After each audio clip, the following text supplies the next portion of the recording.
Kinilala ng Police Regional Office Northern Mindanao ang 4 na pulis noong Lunes dahil sa kanilang natatanging kontribusyon laban sa iligal na droga at smuggling. Sa flag raising ceremony sa Camp Alagar, ginawaran ng medalya ng kadakilaan si Police Major Aldren Baculio ng Cagayan de Oro Police Office matapos manguna sa pagkakaaresto sa isang high-value individual at pagkakakumpiska ng 200 gramo ng shabu na nagkakahalaga ng mahigit 1,000,000 piso. Tumanggap din ng parehong parangal si Police Corporal Cherry Ann Litub ng Regional Drug Enforcement Unit matapos makasamsam ng 109.88 gramo ng shabu na tinatayang may halaga na mahigit 700,000 piso. Samantala, ginawaran ng medalya ng kagalingan si Police Major Paul Duran ng Bukidnon PPO dahil sa pagkakahuli ng suspect na may dalang 17 kahon ang pinuslit na sigarilyo na nagkakalaga ng mahigit 800,000 piso. Iginawad naman ang medalya ng papuri ay Police Captain Mirasol Capiña ng Regional Plans and Strategy Management Division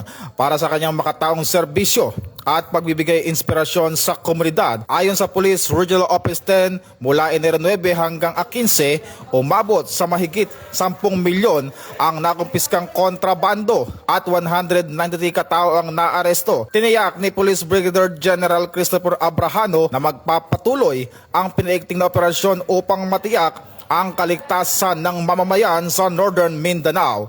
Ito ang bagong PNP para sa bagong Pilipinas. Serbisyong mabilis, tapat at nararamdaman.